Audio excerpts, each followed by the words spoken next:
India, ये है world's most exposed.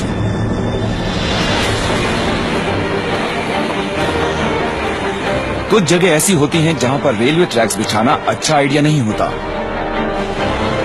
जैसे कि लहरों से भरे समुद्र के बीच। ये सोचकर हैरानी होती है कि ये रेल ब्रिज अभी तक टिका कैसे हुआ है।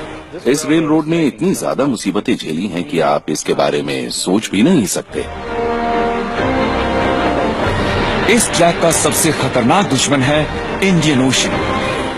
ऐसे ट्रैक पर कोई ट्रेन अगर पटरी से उतर जाए तो बचने की उम्मीद ना के बराबर होगी। ये एक चमत्कार ही है कि ये अभी तक खड़ा कैसे है।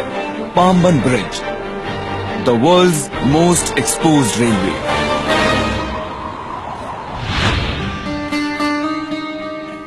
साउथ इंडिया, चेन्नई से जरा सा साउथ में पाम्बन ब्रिज और तबाही के बीच खड़ी है ये मेंटेनेंस टीम।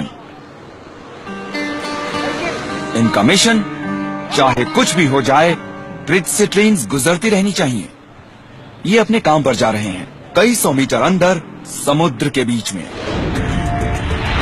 सिर्फ 1 मीटर चौड़ा और लगभग 2.5 किलोमीटर लंबा ये रेलवे ट्रैक पैसेंजर्स और सामान को रामेश्वरम आइलैंड और मेनलैंड के बीच लाता ले जाता है। इसके नीचे बहता है इंडियन ओशन। इसकी पोजीशन ऐसी है कि पाम्बन ब्रिज और इस पर काम करने वाले लोगों पर हमेशा खतरा मंडराता रहता है। न सेफ्टी बैरियर्स, न रोप्स और न ही लाइफ जैकेट्स।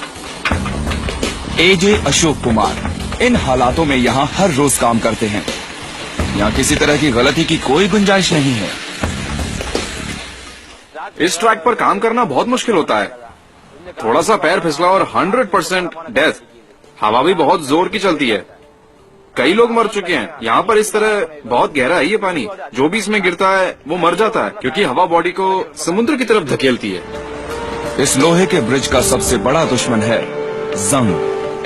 इसको बहुत कुछ झेलना पड़ता है। तेज हवाएं, लहरें, salt water, air pollution, highly corrosive elements. इसलिए इसे ठीक रखने के लिए बहुत ज्यादा मेंटेनेंस की जरूरत पड़ती है।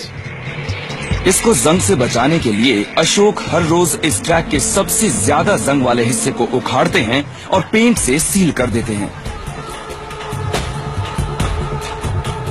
लेकिन यहाँ पर इन्हें सिर्फ अपना पैर फिसलने की चिंता ही नहीं होती, क्योंकि जिस वक्त ये क्रू यहाँ पर काम कर रहा होता है, इस पर से ट्रेन्स गुजरती रहती हैं और उस वक्त सबसे पास वाला सेफ्टी प्लेटफॉर्म 30 मीटर की दूरी पर हो सकता है। ये इंडियन रेलवे सिस्टम के इतिहास की एक बेहद अहम कड़ी है और इसीलिए इतनी कोशिश की जाती है इसको ठीक रखने की, और अगर कुछ हो जाए तो इसे रिपेयर करने की भी। लेकिन ये मेंटेनेंस टीम ज्यादा कुछ नहीं कर पाती जब कुदरत अपना असली रंग दिखाती है, क्योंकि ये है एक साइक्लोन कंट्री।